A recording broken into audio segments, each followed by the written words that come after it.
Cure Tinnitus shows and interviews are a member benefit for members of the tinnitus healing and coaching community at curetinnitus.org, where we learn how to heal ourselves from tinnitus from people who've already done it successfully. Our disclaimer is simply that our viewers and members take 100% responsibility for their own health and actions. It's a good choice, it's healthy, and it's required for participation. Thank you very much for your time and attention. We hope you enjoy the path of liberation from tinnitus.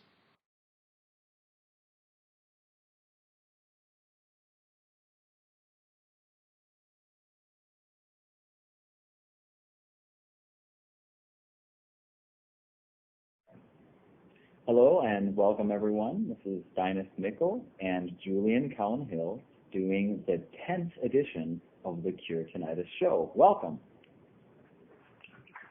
Hi, welcome.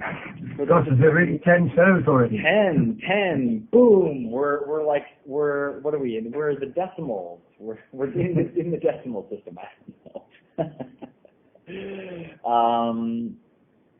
know. For those of you who don't know, Julian Cowan-Hill had tinnitus 20 years, and he let go of it entirely and has dedicated a significant portion of his life to helping folks do the same thing. We're very appreciative of, and we're very appreciative of Julian and his commitment to curetinnitus.org.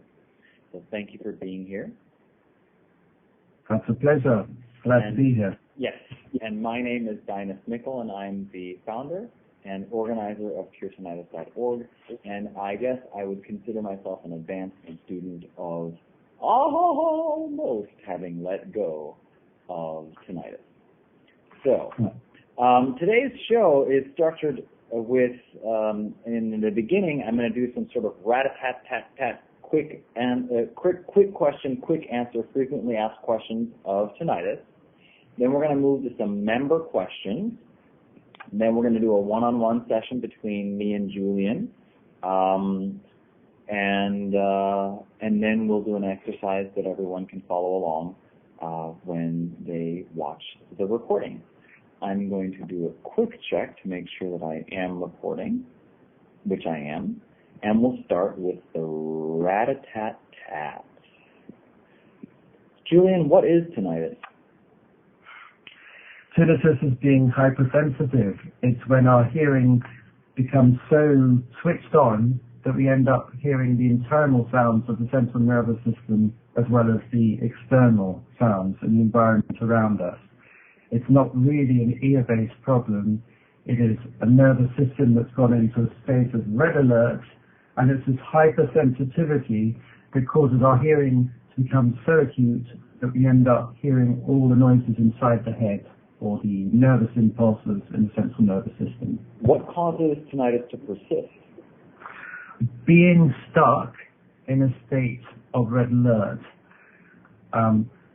So if we are perpetually in this state of activation, of heightened alert, if we are exhausted, if we're stressed, if we are anxious, if we're too driven in what we're doing, we're working too hard. There's a whole endless list of situations that can lead us to running on adrenaline. It's some of the biggies are being afraid, being anxious, being exhausted. I understand. How many people in the world have tinnitus?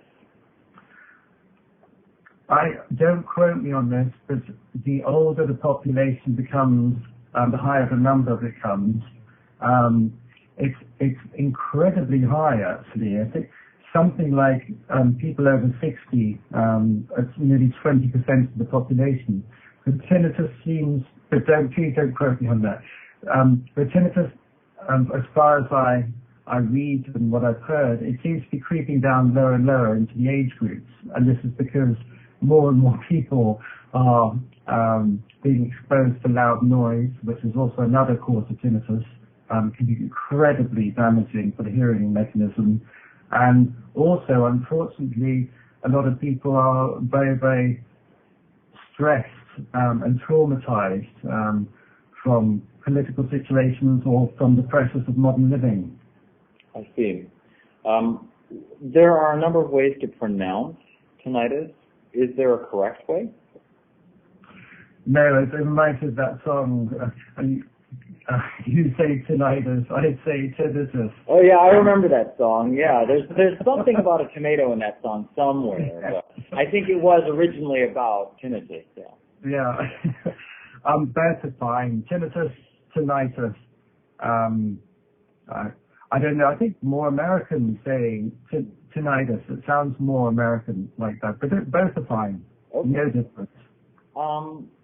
Now, what if so many people have tinnitus? Like one question is like, my neighbor has tinnitus, but says it doesn't bother him.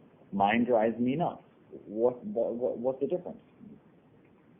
Well, that's an interesting question, actually.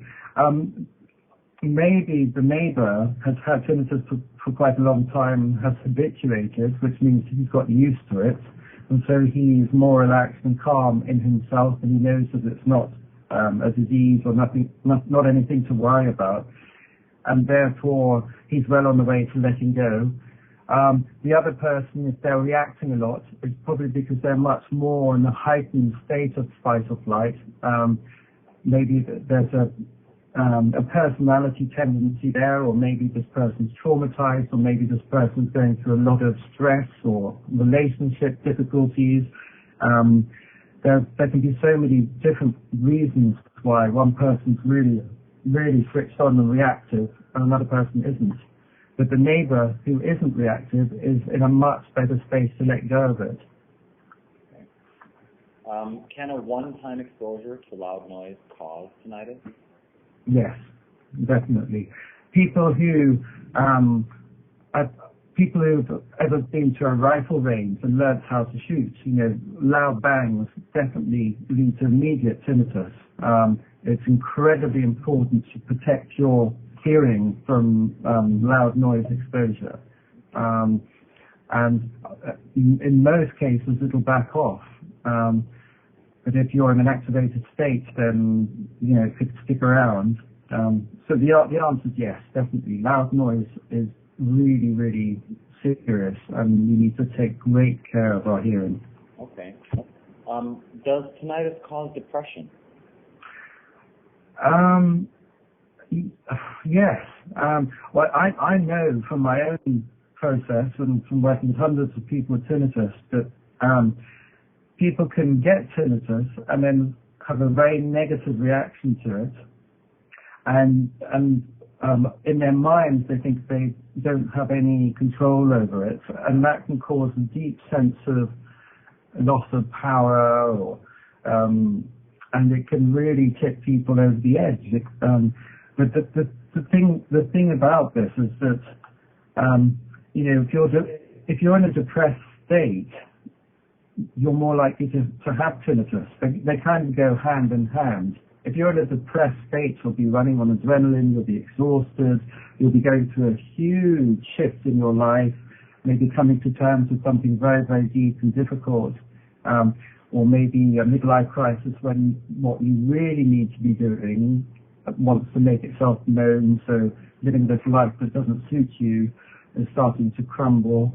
They both have an effect on each other. But the answer is yes. And being depressed, tinnitus can cause depression, and depression can cause tinnitus. And I think a lot of clients with tinnitus have an underlying issue, a tendency to depression, and depression is usually unexpressed rage or unacknowledged problems that they're still suppressing. And in psychotherapy, it can be incredibly helpful for unpacking and looking into all the baggage that's there, so that people can lighten their loads and process and let go.